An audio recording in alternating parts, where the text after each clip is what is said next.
His palms are sweaty, knees weak, arms are heavy. That honestly gives what it's supposed to give as far as he was anxious. I mean, yeah. Welcome to the Hottest Wellness Podcast. I've got time with Cherry and ShaKayla. Here we discuss personal growth, relationships, and healing to become aligned with the best version of ourselves. Hey, baby. Hey, baby. Hey, baby. What's poppin'? I used to love that song. Shout out to Hurricane Chris. It was a jam. He made me want beads again. Soon as I holler at the club, it's time to get my groove on. I don't even know. Is that the same song or is that something different? Oh. Yeah. How you doing? I'm okay. I'm making it. You know. Taking it one day at a time. Felt. Living my life a quarter mile at a time. How you doing? I'm alright. You sure about that? You sure about that?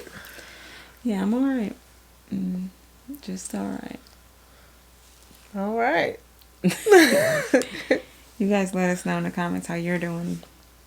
How you doing? Shout out Wendy. I hope she's doing okay. She's done a lot for the culture. A lot of bad things, but I feel like she's a lot of good things too. I don't want to get into that. Okay, well. Do you have anything to get off your chest this week? You want to get into that? I don't have anything to get off my chest. No.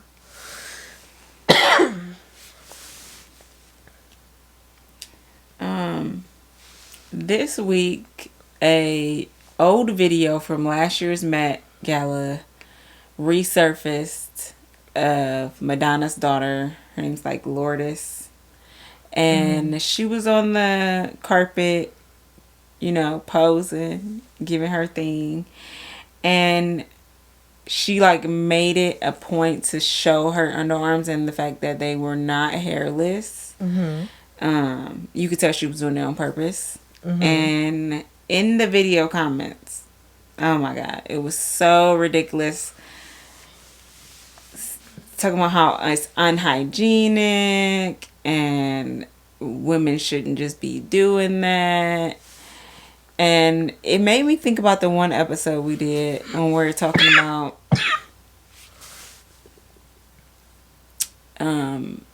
Keep Sweet and No Bray. Yeah, and we were talking about that. We was talking about body hair and like how really people not wanting women to have body hair is rooted in pedophilia. And I just thought that was so weird. And I feel like more people really need to educate themselves, you know. I stopped shaving. I don't shave my underarms no more. I know some people feel like they can't because they feel like it get too out of control. But body hair is there for a reason. It's for protection of our skin and our pores. So I just thought that was weird and everything that they would come for her like that. Yeah. It was another video going around on the internet. It was like this weird sex party that these women were having. And one of the ladies, she lifted her arm up and she had hair in her arms. And everybody was like, oh, that's so nasty.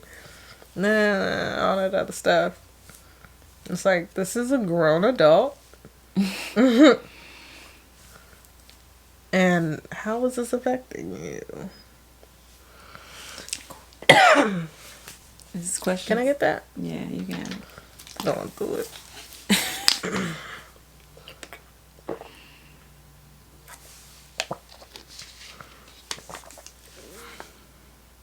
I feel like that's questions we ask ourselves every day. Like, a lot more people would be at peace if they would not be worrying about things outside of themselves and other people and what they're doing and their behaviors and habits, because why do you care?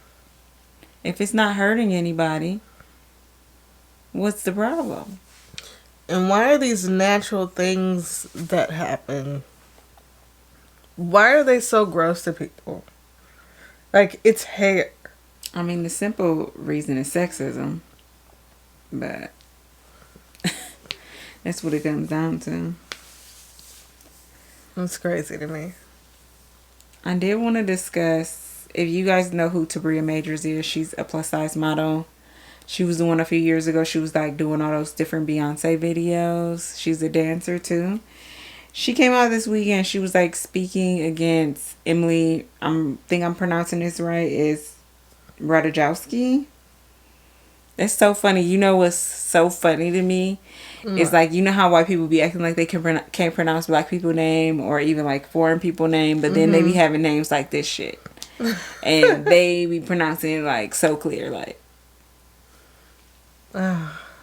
They understand all the what do they call all the consonants? Consonants. What is consonants? I know what incontinence is.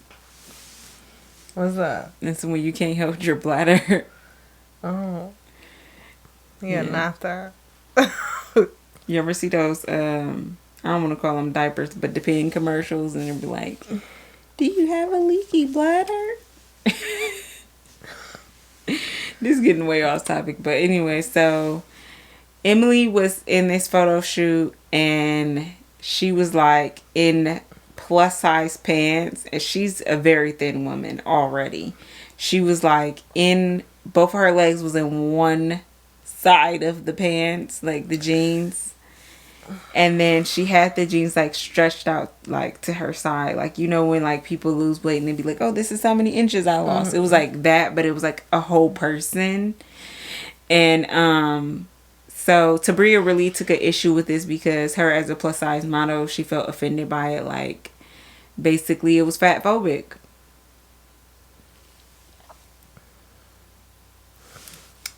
Look, without context to the original photo, outside of just the image, I don't understand how it was offensive. There's nothing offensive about the photo itself. Now, it was for a magazine. Maybe if it was for an article like that has some fat phobic things in it, then I can get it. But if it's just off the photo alone, there's nothing offensive about the photo. It's editorial work. It's probably a statement piece. Or just something somebody thought of that had nothing to do with being fat phobic. Okay, so Tabria quoted says, this shows they can make bigger sizes, they can sell bigger sizes, but God forbid you model it on a bigger size. I know Ozempic has the industry in a chokehold right now, but this is giving Jenny Craig, it's giving Jared from Subway, it's giving Weight Watchers. What was the concept? Comparing it to actual weight loss campaigns lets me know that this is just a personal issue and there was nothing wrong with the photo.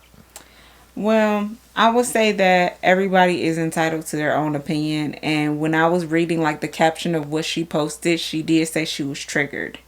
And you know how I feel about triggers is that's kind of something that you personally need to work on and resolve and figure out why is it, once again, other people that are doing things that's really none of your business, not harming anybody. Why is it that you feel so attacked by it? You know, like you said, if there was not a campaign shaming anyone, I don't see, you know, what the big issue it is that you said. But also, I'm not fat, so I don't know how that feels. You know what I'm saying? I might get offended if it was something else that applies to me. So I can't really say for sure. I feel like this is a case of just somebody taking something a bit too far that was not however they received it. Mm-hmm. Like, in cases like this, where there's, to me, no evidence of any actual phobia, I understand when people say people are too sensitive these days. Mm-hmm. Only in cases like this. And it has nothing to do with her being a larger person. It's just, there was nothing offensive. Mm-hmm. She was just triggered. But that's different from something actually like, oh my gosh, this is mad offensive. You know what I'm saying? It's the difference between that and somebody personally just feeling away. There's nothing wrong with her feelings, but now you're making a campaign about it. Mm-hmm. Yeah, she did. She came out with the photo shoot in retaliation in which she was like wearing super small jeans, but like they were like just wrapped around her chest or like her legs because they like actually couldn't fit her. And I don't know. You know what I'm saying? I didn't totally get that.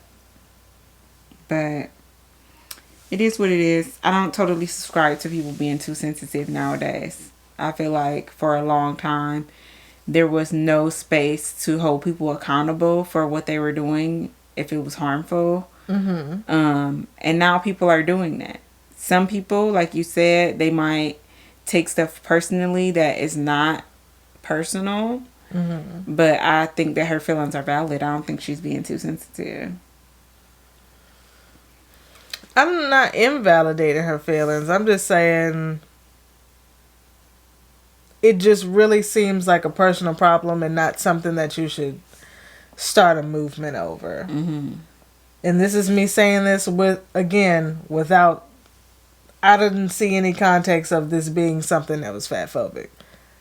So that's why I'm saying that. Mm. Now, if it comes out that this was, I don't know, I'm not sure how it could be fatphobic. I would really just need to see it. I think she was mostly saying too, like in her post on her page, is that the accessibility for bigger women, specifically clothes that fit them, is just not there. You know what I'm saying? They're only just starting to really break into plus size fashion and actually be fashionable, be comfortable for them to wear. And she just felt like, now here goes a skinny bitch wearing big jeans. Like, that's the fashion statement, when this is a real issue that needs to be brought to awareness. I feel like addressing it that way would have been better than her just saying this is fatphobic. Mm-hmm. Because all we're getting is you're offended instead of what you just said. Yeah. Well, that's that. You guys let us know how you feel in the comments, if that would have been offensive to you, or just like, you know, if it's just like it wasn't even worth bringing up. Yeah. You ready for the affirmation of the week? Affirm us, baby. This week's affirmation is, what can you do? What can you do? We've been watching, what's the show called? Because I can't never think of the name. Shining Veil. Yeah, we've been watching Shining Veil. Well, I watched the first season and I was like convinced Cherry she have to watch it because it's so funny. It is a very funny show. We talked about it a few weeks ago on an episode, but on this last season, the one character specifically, she's always like, what can you do? And ever since I've seen that, for some reason, other people are saying it too on other shows. Like, it's happening everywhere now. It's kind of giving go with the flow vibes. Mm-hmm. It's giving, it is what it is. Yeah. It's giving have acceptance for this moment. And I feel like if something is out of your control, then you should just, like, you know, let it go. Yeah. I mean, what can you do? And if the answer is nothing, chill out. Take a nap. Have a Keep it snack. moving, son.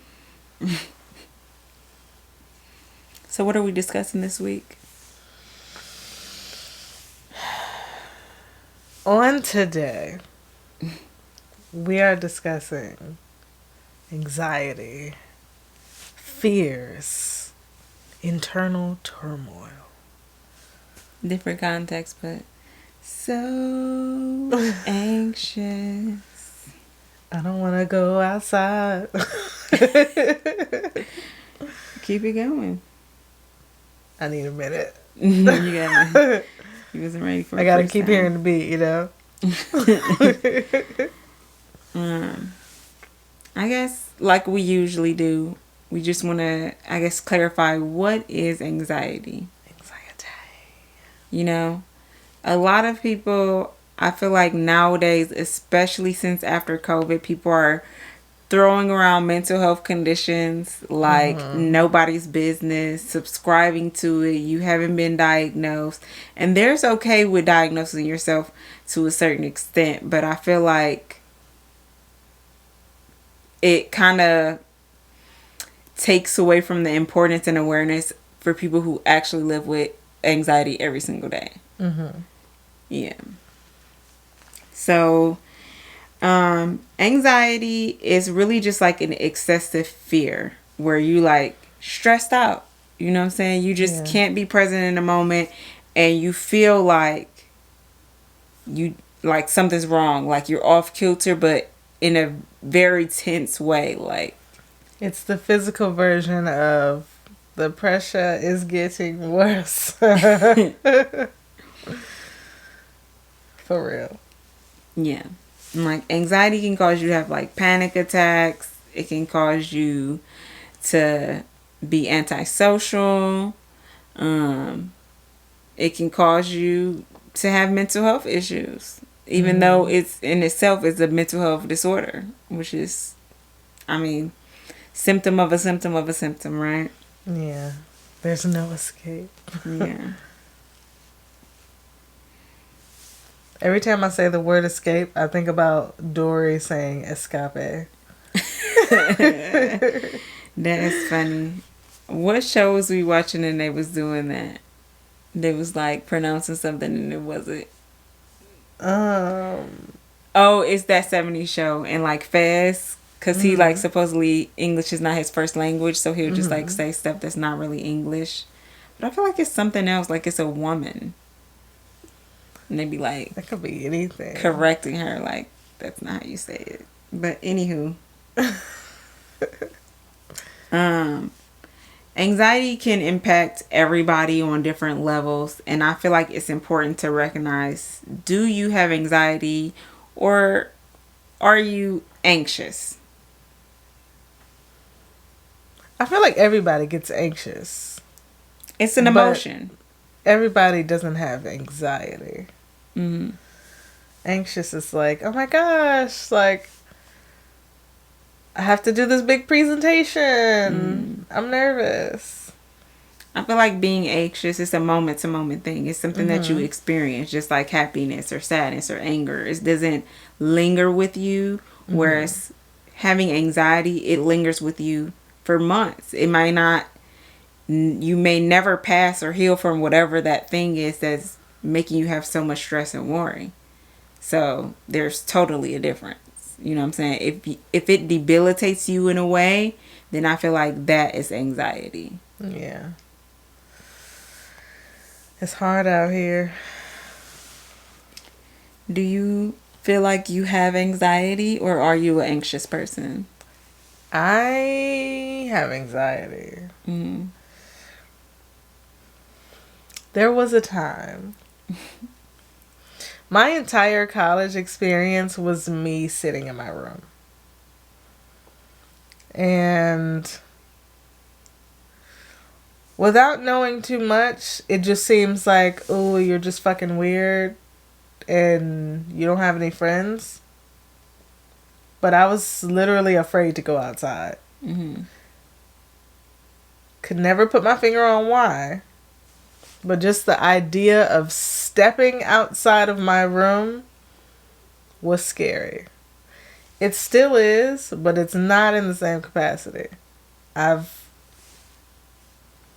worked my way through some of the fear of being outside, where it's like, you know where you're going, you know what you got to do. I basically just got to talk myself through it. Mm-hmm.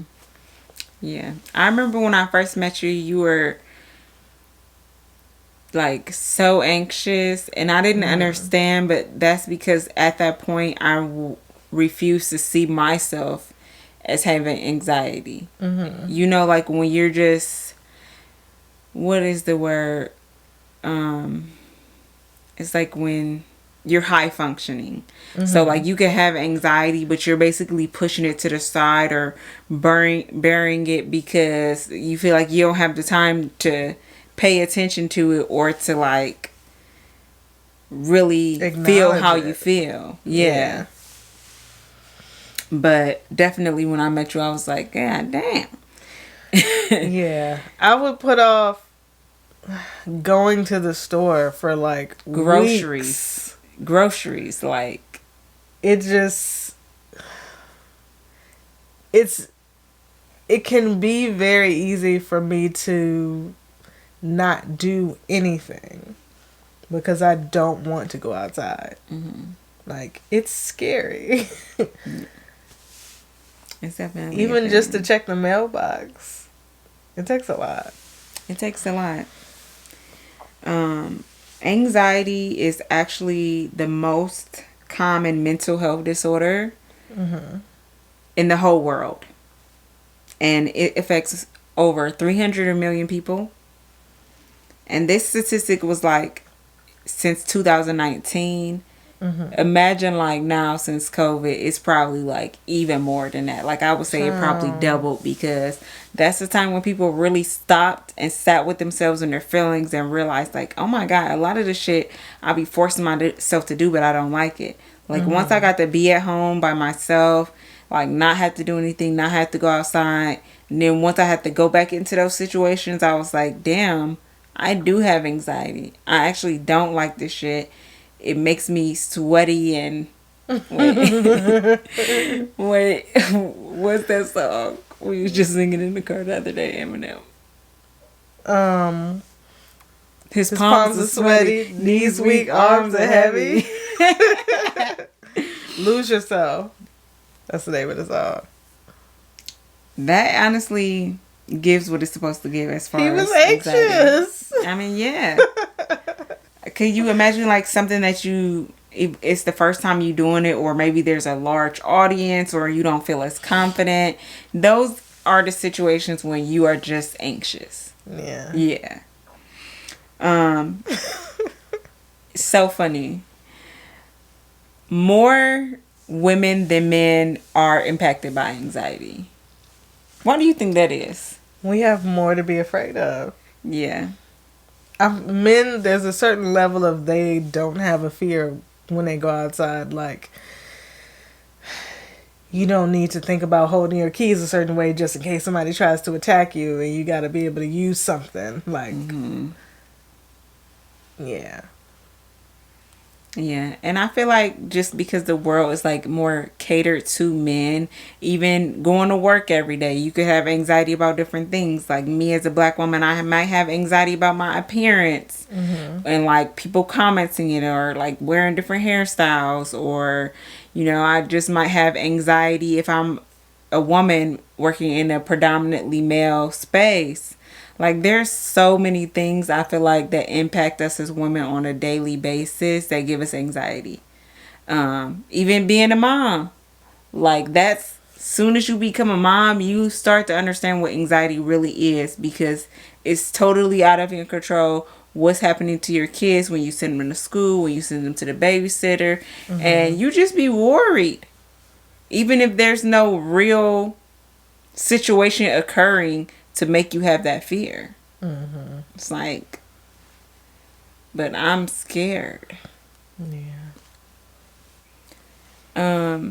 Anxiety is one of those conditions where it's like it's one thing, but then it impacts other things, and those other things could also just add to your anxiety. It's like a never ending cycle. Like what makes it feel so overwhelming for people with anxiety, depending on what it is that they might have anxiety around. Like, Yeah.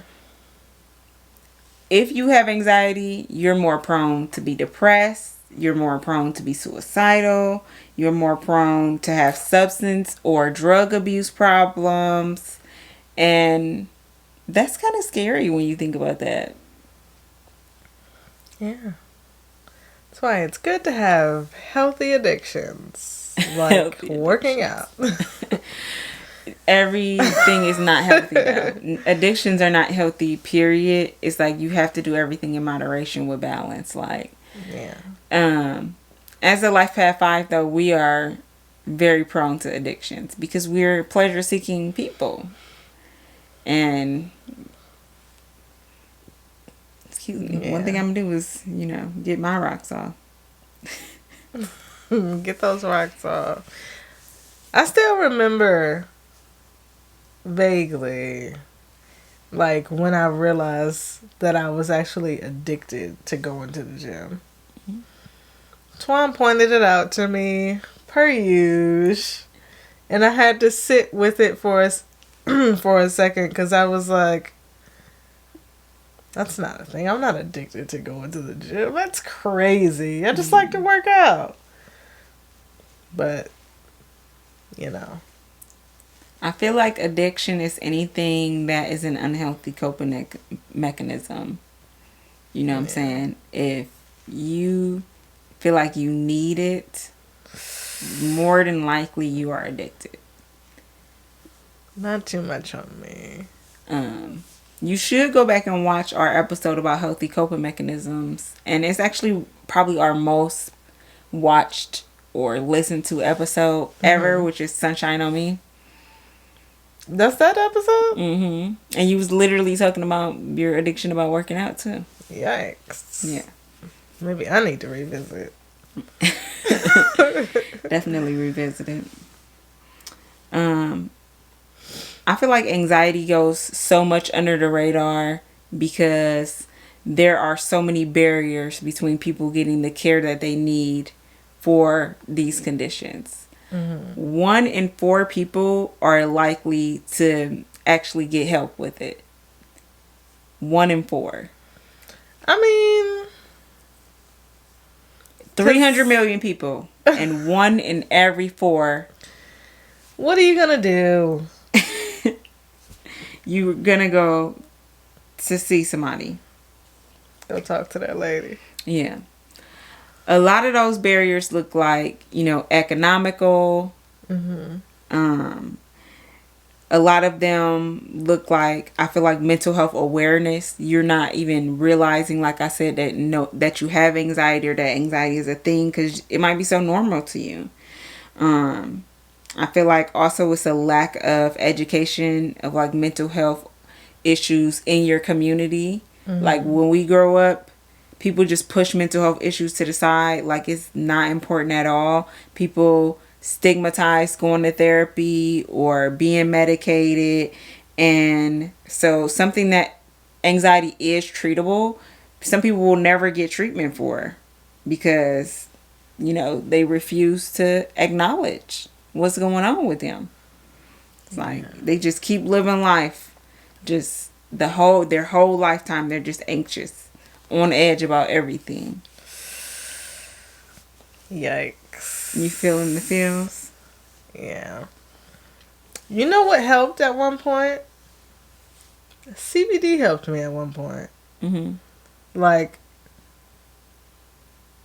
it was calming. Like, yeah, it didn't make the anxiety go away, but it made me not be dwelling in it in the moment. That's the thing. Yeah. When, as a person that has anxiety, what does that feel like for you? Honestly, it depends on the level of stress. Trying to be. It depends on the level of stress happening. Like, going outside, that feels like...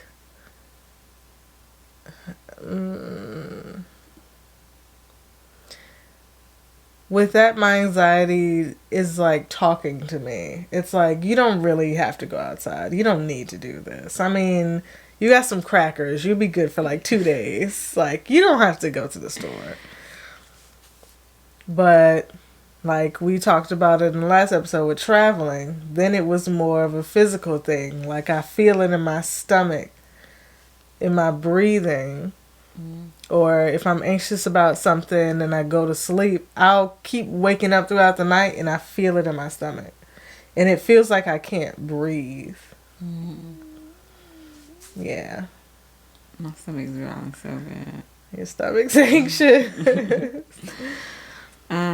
What does being anxious feel like to you? For me, it comes across a lot as irritability because I refuse to, like, do something about it. So then it gets bad to the point where I'm just, like, on edge. Like, nobody talk to me. Leave me alone. I need my space. You know.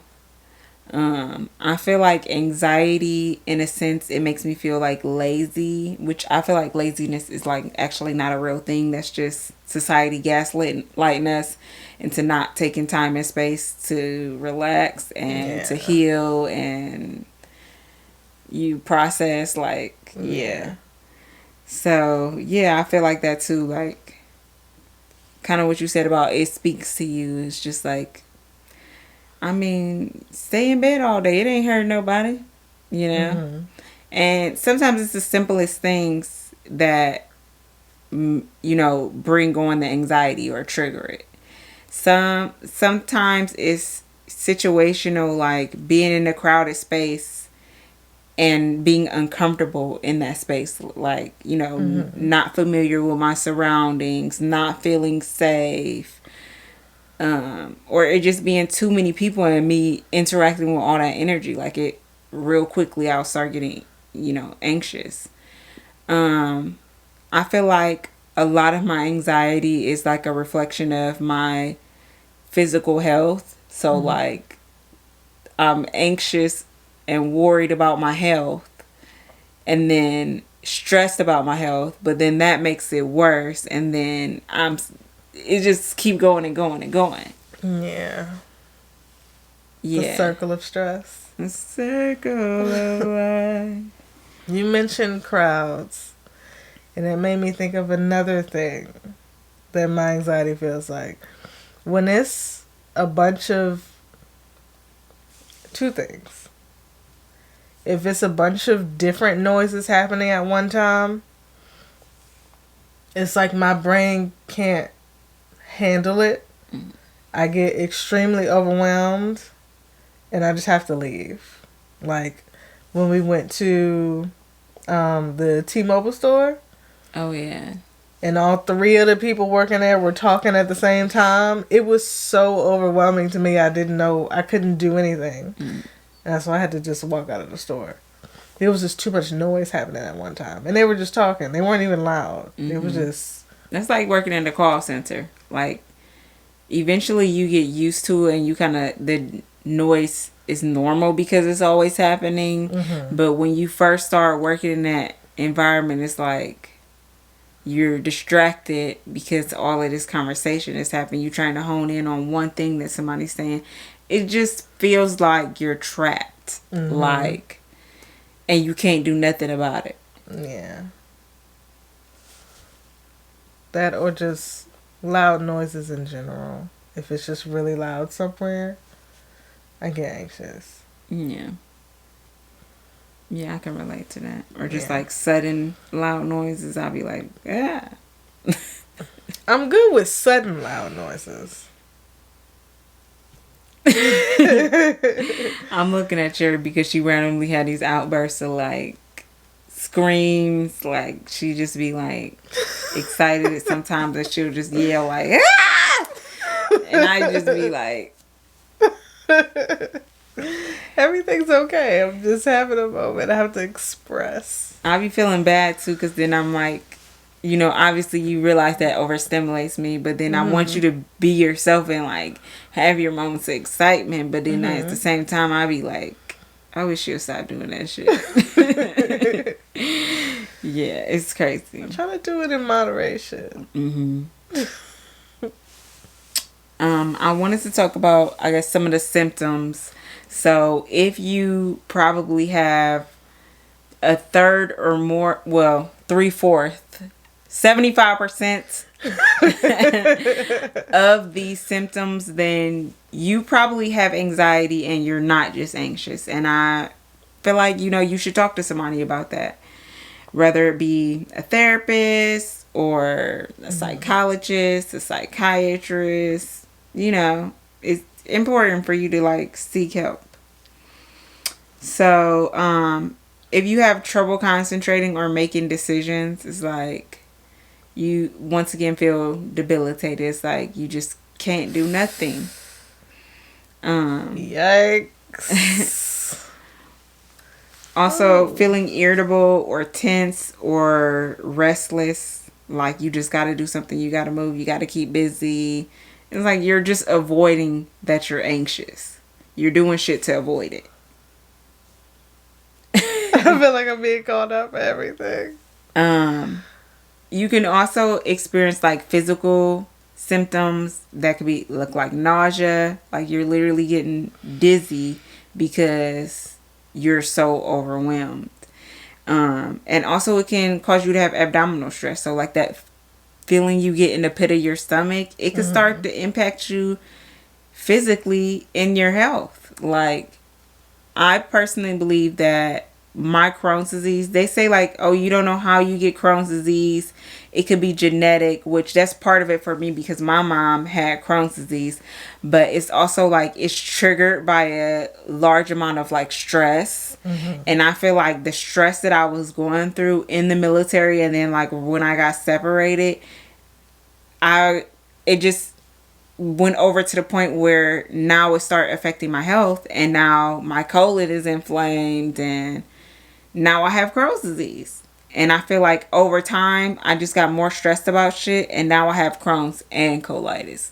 Like, that's how important it is to be aware of your mental health, because at certain levels it could start impacting you physically and there's no turning back. You know what I'm saying? There's no turning back once you got some shit that is not curable. Also, like having heart palpitations, like feeling like you can't breathe, or like just like your heart is beating so fast out of your chest. Sweating, trembling, shaking, having tremors. Those are all symptoms of anxiety. Especially like having trouble sleeping, like you said, being up at night, like just up thinking about shit. And mostly it's like a sense of impending doom, like the world is gonna end. That's what it feels like in that moment when you have an anxiety attack. It's like you are just in this extreme amount of panic and it cannot be resolved like on your own. So yeah. I feel like specifically if you have anxiety, it's important to figure out ways to help it. Like, honestly, I didn't realize that planning things, like planning how my time, like going to places early and stuff like that, I didn't realize that that was a way that helps with my anxiety. Because if I don't give myself 2 hours, even though I probably don't need 2 hours, like, I feel like I'm rushing. And I get anxious. And then I'm like low-key irritable, but I'd be like just trying to hide it. it's not low-key. Anybody who thinks their irritation is low-key is really not aware of what's going on. And not just their vibe, but like, what can I say? Like the energy it is that they're putting out and people are receiving. Like, Well, I guess I say low key because I'm comparing it to, I guess, what I'm holding back. So, okay. yeah. But I didn't even realize that that was helping with my anxiety until Max. Like,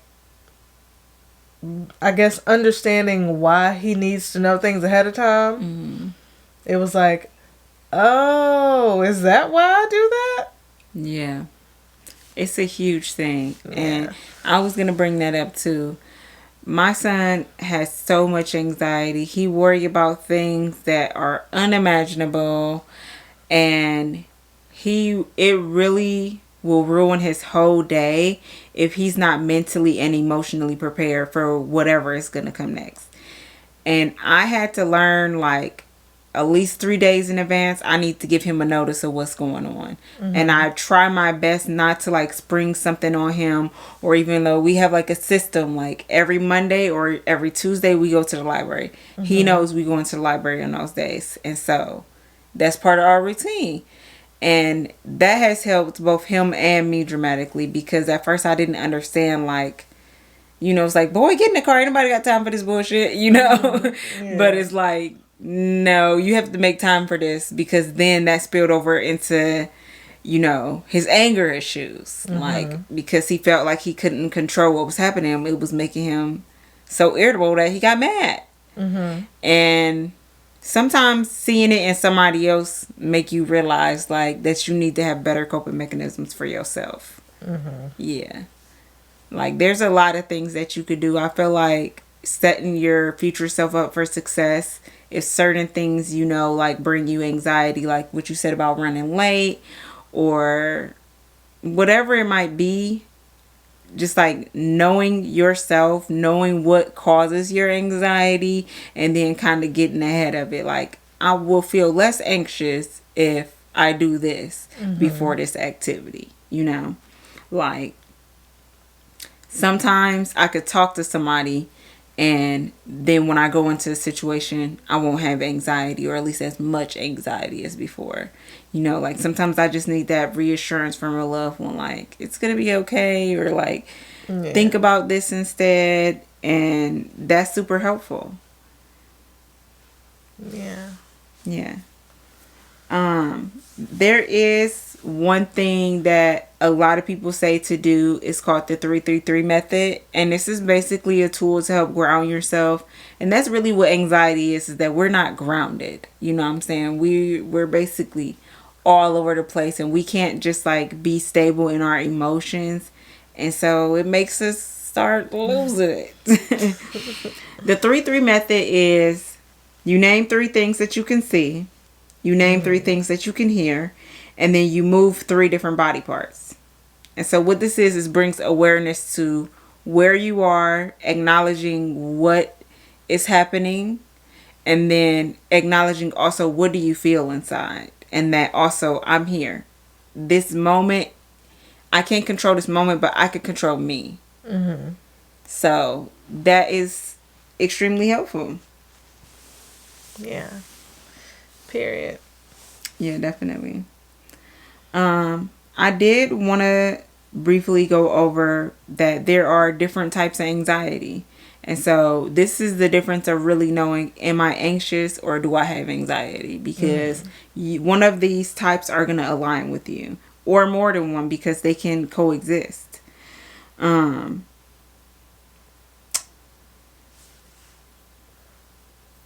So there's generalized anxiety disorder, and that pretty much is like when you have excessive worry, even just with your daily tasks. Like you said, going to the store, maybe getting dressed in the morning, taking care of your hygiene, stuff like that. If that brings you anxiety, then it's just general. It's not one specific thing that's causing it. It's just, on average, you're anxious.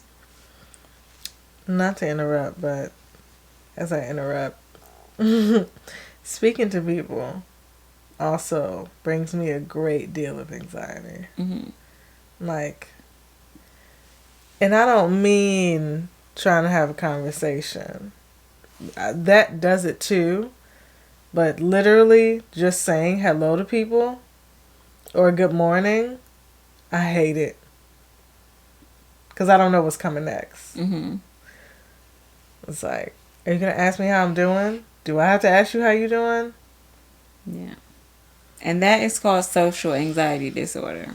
And it brings about high levels of fear and worry in social situations.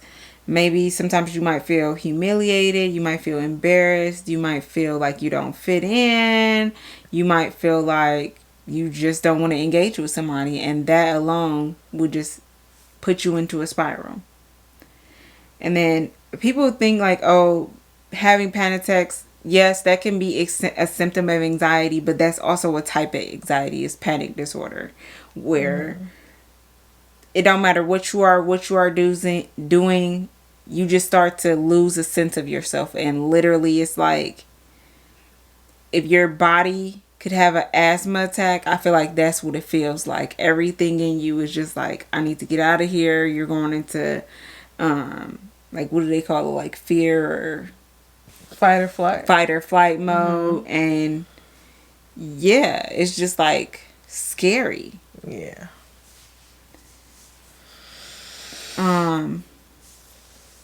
And then there's also agoraphobia, and this is anxiety of situations that could possibly be avoided. Okay, and you're gonna avoid these situations at all costs. So like certain things that trigger you, certain situations, you're gonna avoid it because you already know that it's gonna start making you feel trapped. It's gonna make you feel helpless and just really not want to be where you are doing what you're doing. Yeah. There's separation anxiety. I feel like a lot of people this is common for, and they don't realize it. They don't realize like, why do I feel so off when I leave from certain people? And it's because we be codependent, or there's something called like co-emotional regulation, which is like the healthy version of being codependent, where you're feeding off of each other's energy in a positive way, like to regulate each other's nervous systems, where codependency is like an addiction to a person. Like if I'm not with this person, if I can't see this person, then it's like all hell is gonna break loose. But yeah, you can have separation anxiety for real. You ever, like, a lot of animals have separation anxiety, like when their owners leave them at home or something, they'll be like whining the whole time. They'll be like screaming, trying to get out. Like they are scared. They're anxious. They're like, I'm in this cage. My owner just left. What the fuck is going on? Yeah. Yeah. Like, that's the thing. Then there's specific phobias. So say like if you have a fear of spiders, you know that you have anxiety around spiders. You know what I'm saying? It's specific to that situation. If you've been essayed in the past, you may have anxiety being around a certain gender. You know, it's something that could really be the simplest thing, but it also could be something that it just has traumatized you so much in the past that anytime that you are faced with something that feels like it, that looks like that experience, you just freeze up. When I was working at Paul Mitchell, it was this one student, and she had been assaulted, and at the time that she was being assaulted, they were playing like Lana Del Rey. And so after that incident, every time she heard Lana Del Rey, that sent her into a panic attack. It made her feel exactly how she felt in that moment when that was happening to her. And I feel like kind of like the specific phobias can be like the scariest situations for real, because it does feel like that. It does feel like you're exactly in that moment. Yeah. Sometimes for me, even just talking about a situation, I'll start having anxiety. I will avoid feeling talking about something, acknowledging something that happened to me, because it puts me in such an anxious state. Like, I'm even getting emotional, like, talking about and thinking about it. Like, I hate that feeling. Yeah. And then the last type is selective mutism. And this is really causes, like, affects your ability to speak. So say, like, if you have a fear of speaking, public speaking, if when you're a kid you got to do a report and that literally debilitates you, you cannot give that report speaking in front of those people. And they do say this one primarily affects, like, children. Because as you get older, you know, you become more confident, or maybe you just place yourself in positions and environments where you feel safe at, so you don't have to encounter anxiety, you know. I guess lastly, before we moved on to the next segment, I kind of just wanted to really focus on treatments for anxiety and, like, what you can do to prevent being, you know, like, having anxiety regularly, or just, like, you know, forming healthier coping mechanisms or habits that's gonna support you when it does happen. For me personally, I have, like, a whole system in place for my anxiety, and, like, still sometimes that doesn't even matter. Like, I see a therapist, I see a psychologist. Well, no, I see a therapist and I see a psychiatrist. There's a difference. Psychologists, they basically study the mind and the behaviors of human and animals. They have a doctorate in psychology, and they do not prescribe medication. Okay? And so a psychiatrist, they're actually in a branch of medicine. They have to study medicine and understand why are they prescribing certain people with certain things. And it's more dealing with, like, serious conditions of mental, emotional, and behavior disorders. And they are a medical doctor. Like, they're a doctor. I mean, you're a doctor when you get a doctorate, but you know what I mean. Yeah. And of course they can prescribe medication. And working with those people, like, it helps you to develop different thought processes. They help you to maybe change the way you think about the traumatizing event or the social situation that you might be in. And then they help you form coping mechanisms, like what you were saying, like maybe arranging it so that you have more time, or that, you know, you need a more notice of things, or whatever it is that is going to help you. You have to figure that out by, like, really listening to your body and paying attention that when you get in those situations, what can calm you down, what can bring you back to, like, where you need to be. Yeah. And then of course there's stress management. I feel like when you are less stressed out, then you're less prone to have an anxiety attack. So, you know, what do you do to help combat stress? That could look like self-care. That could look like taking time so that you don't get burnt out. That could look like listening to music. Talking to somebody that actually cares about you. Yeah, no, that's a fact. Yeah. And then, like, the last thing is antidepressants.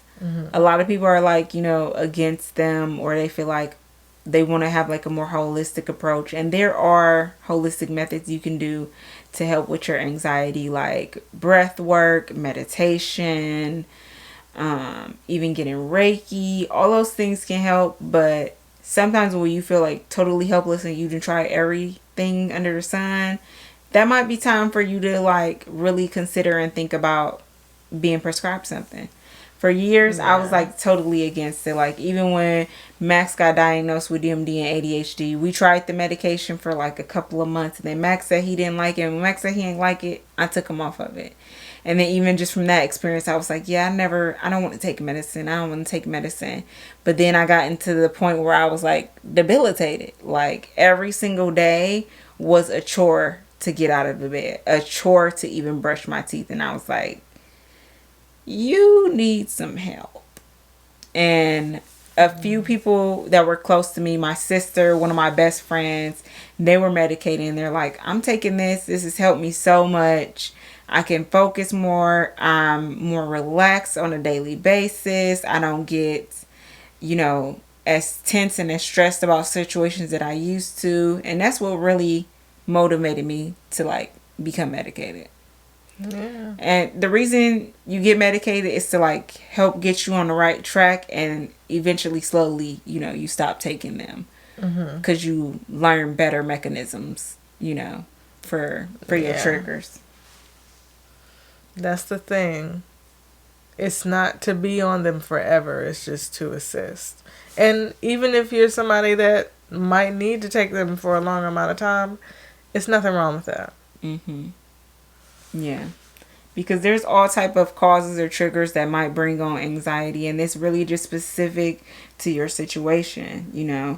It's really a psychological and social health condition. And so if you've lived through anything that was extremely stressful for you, any abusive situation, severe loss, or even very, very traumatic experiences, you more than likely have anxiety in specific situations. And it's important to attend to that, to be aware of where you are so that you can know how you can help. Yeah. Yeah. You want to get into mental health matters? Mental. Mercury retrograde is eating me up, and it's not even started yet. I'm going to include that in the song. Put that H in there. Mental health matter.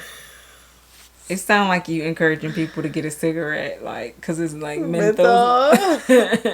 Okay, I don't want to support that. Mental health matters. Yeah.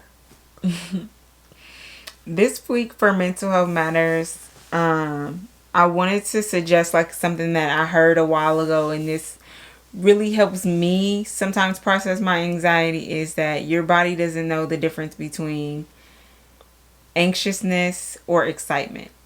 Those same feelings and emotions that you have, that bubbling in your stomach when you're excited, it's the same feelings that you might have when you're anxious. So maybe if you could transmute that emotion, or like, where something that you might be afraid of, you're like, okay, how can I put myself in a more space to be excited about what's happening instead of fearful what's happening? Like, just knowing what's next in life. You could look at it like, fuck, I don't know what's happening next in life. I can't do anything that's just going to debilitate me.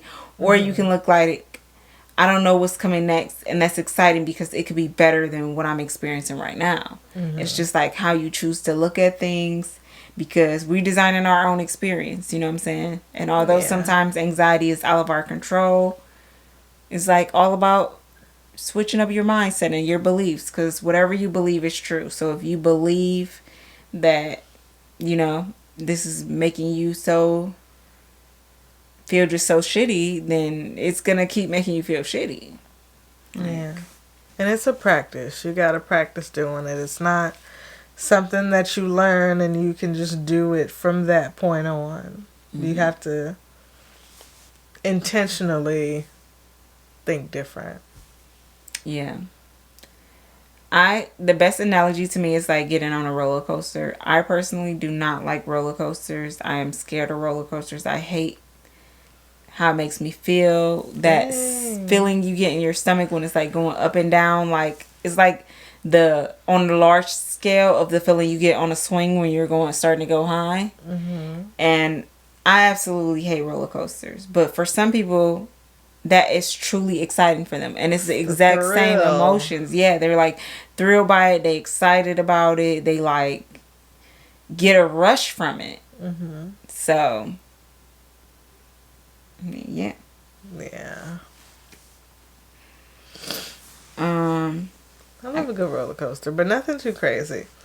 I remember the first time I got on a stand-up roller coaster, it was like against my own personal rules to ever get on anything like that, because it just seemed, it didn't make sense how it wasn't more dangerous. Mm-hmm.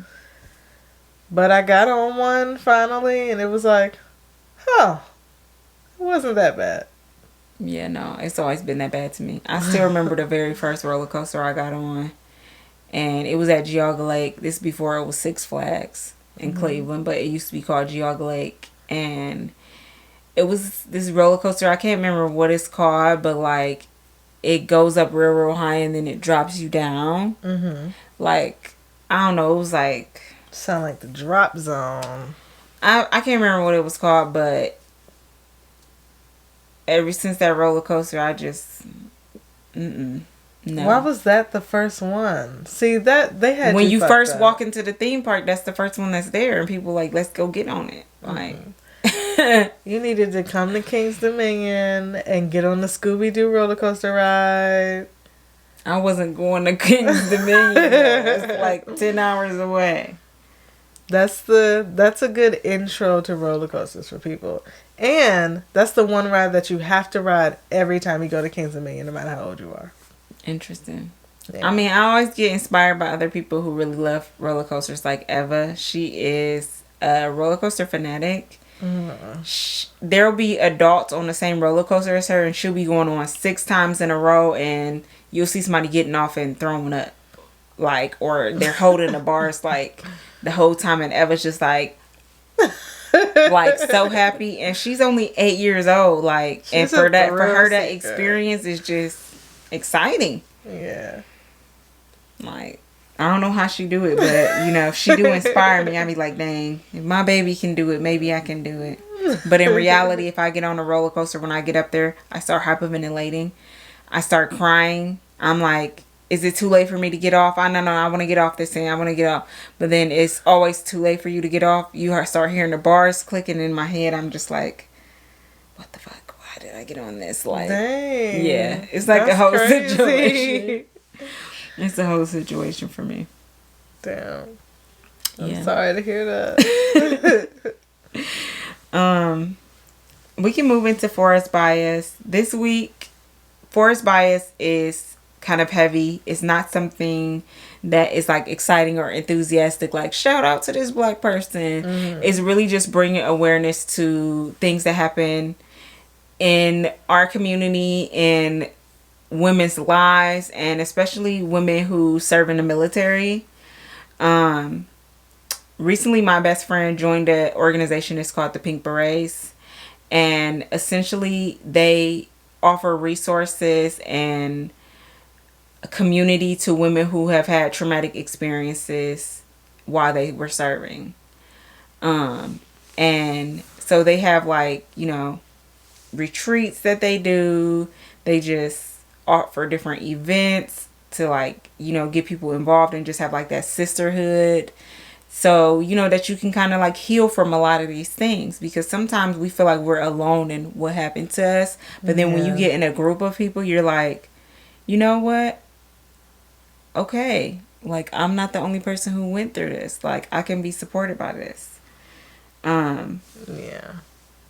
And I feel like that's so amazing. Like, that they're doing that. Shout out. And what really brought me to want to speak about this is one of the women that is part of the organization. She's been posting about it like nonstop on her Instagram page. I'll definitely repost on our story because I don't remember her name. But that's not important because we're here to talk about PFC Denisha Montgomery Smith. If you guys have not heard about her and what happened to her, she was serving overseas, and she was a woman that was predominantly working with men. She was complaining about being hazed, harassed by, you know, her fellow soldiers, and nobody in her chain of command did anything. She was contacting her family. She was sending them videos of her like having bruises, saying that she's scared, saying that, like, you know, she want to go home. And it was very obvious that something was wrong and something was not okay. Only for weeks later, she come up missing, and the military is somehow, they don't know what happened to the girl. They don't know what's happened. And when she's found, she was raped, she had been kidnapped and killed. And it sounds like something that doesn't happen all the time. And it's just like, that doesn't really happen all the time. But that's not true. It does happen all the time. Countless women have been murdered while serving their country because men are disgusting and crazy and gross.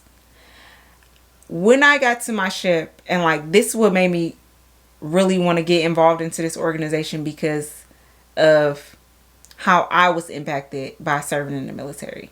When I got to my ship, it was like, I think I was like the 10th or maybe like the 7th female to get there, because before the ship was all male. So they were just starting to integrate it once I got there. So that's about 300 people, and thinking about that, only 10 of them being women. And what type of environment that we were working in. When I got there, I was being hazed. People were just not people, men were just talking to me shitty. I had to work so hard to prove myself. Like, it was very hard. And on top of it being hard, it was unsafe, because a lot of times men feel like they can just take your body, that if you don't want to have sex with them, that they're gonna do it anyways. You know what I'm saying? And like, I was a person who was sexually assaulted when I was serving in the military. And not only was I sexually assaulted, I had to continue working with that person every single day. And subordinate is when they hire a lower than you. Lower. Okay, so I was the subordinate. So I knew that if I came forward and said anything about what happened to me, I would likely get kicked off my ship. There would be no consequences for the person that did it. And I would be the one that would be shamed and discarded. And so I didn't say anything. But there's somebody I know that did say something, and that's exactly what happened to them. And so many women go through this every single day. So many people experience, what it was that PFC Denisha experienced. And she still has not gotten justice. The military still has not taken accountability for what happened to her, or brought anybody to justice. Nothing. Mm-hmm. So I just want to raise awareness about this, and like, Cause it's a serious thing. So, yeah. Yeah. Yeah. Men are gross. Yeah, absolutely. And not to say that women cannot assault men, but it's just more than likely the other thing, because it's a power thing, Yeah. Yeah. We can move into the breaks. Okay. What's poppin'? What's new this week? What's poppin'? What's poppin'? What's poppington? The only thing that really matters, Pink Friday 2 is here. We've made it. Yeah. I haven't listened to the whole thing. I made it to the track with J. Cole. I have to go back and finish it. Mm-hmm.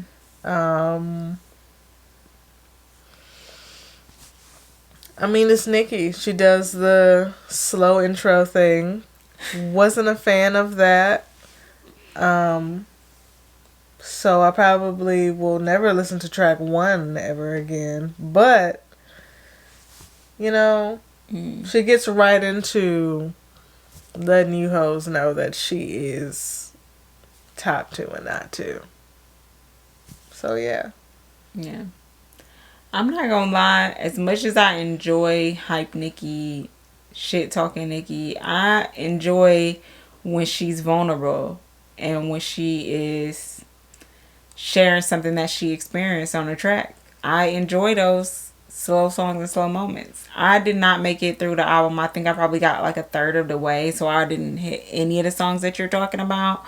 But I enjoyed it. I feel like it made me feel more connected to her as a person. I usually feel that way with most artists are like, you know, spitting some real shit that maybe nobody else knows about them. Yeah. She gave me that on Pink Print. Yeah. And that's what I needed at that time. I'm good with that. You know, she could have left it all there on that album. But more things have happened in her life. Obviously, she's a mother now, so there's that. But I came to dance, girl. I came to dance and put my finger in people's face. Yeah, trick. Yeah. That's what you came to do. Yeah.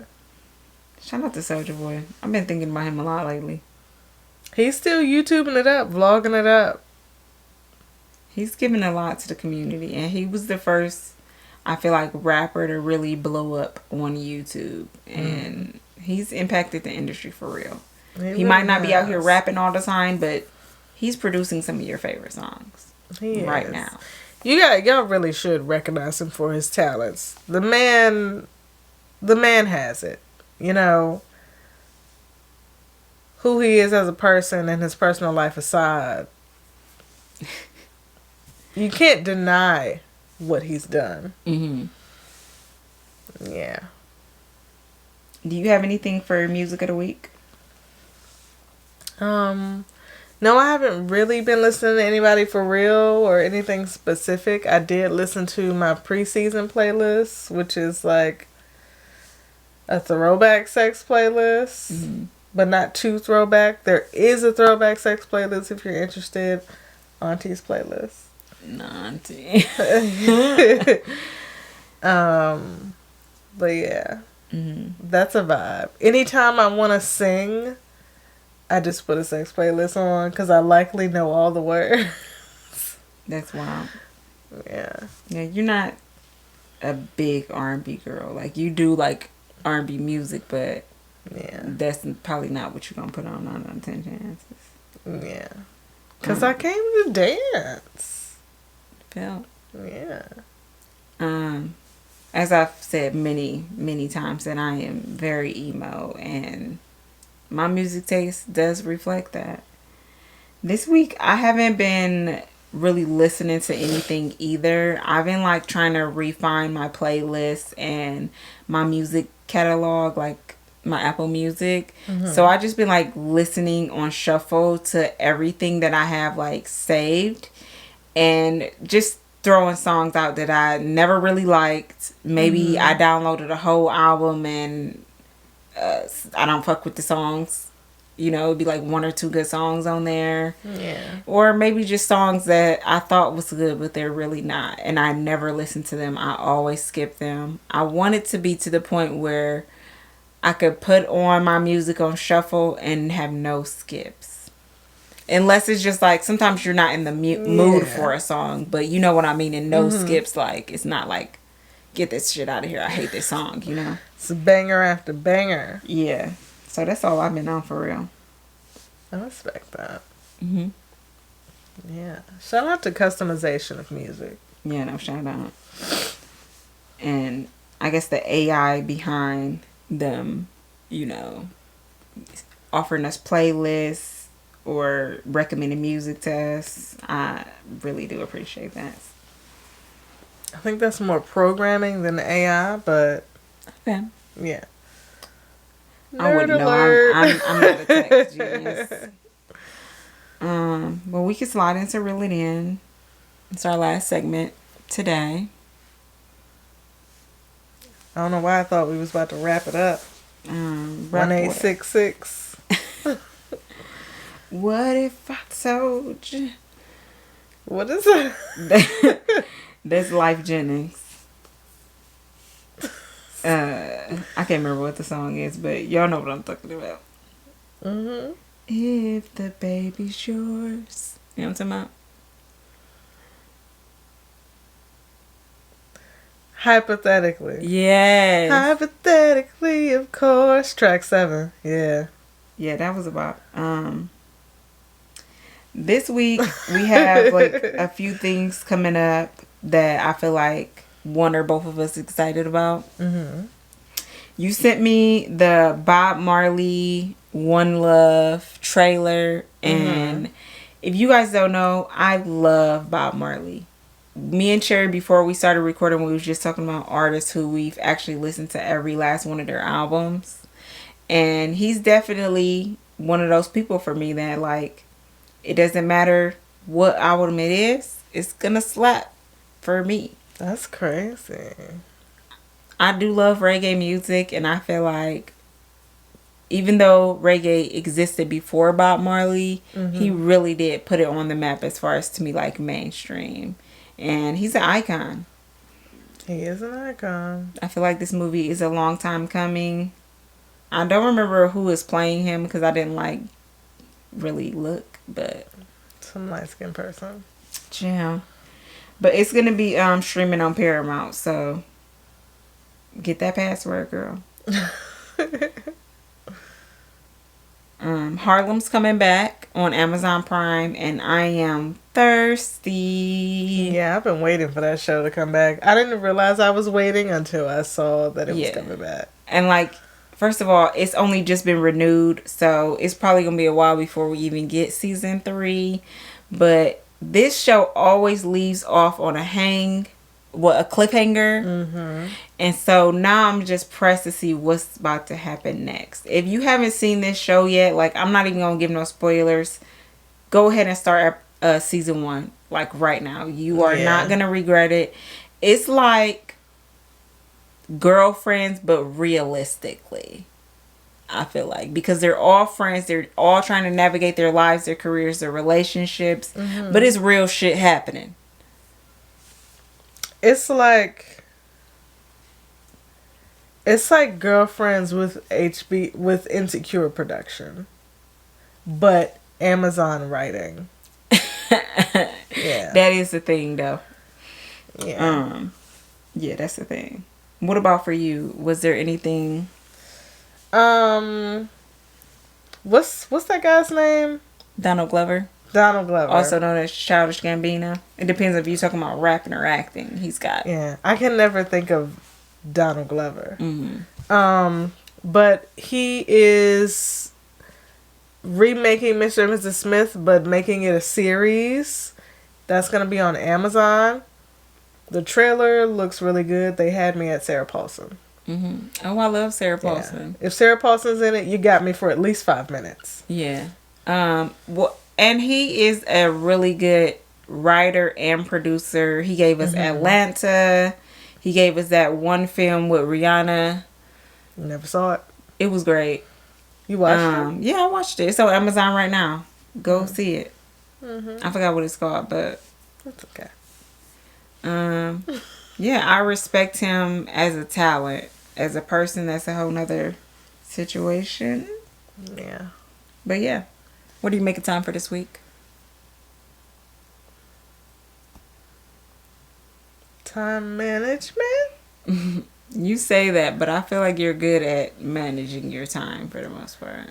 I feel like I'm not, because I always feel like I don't have time to do what I want.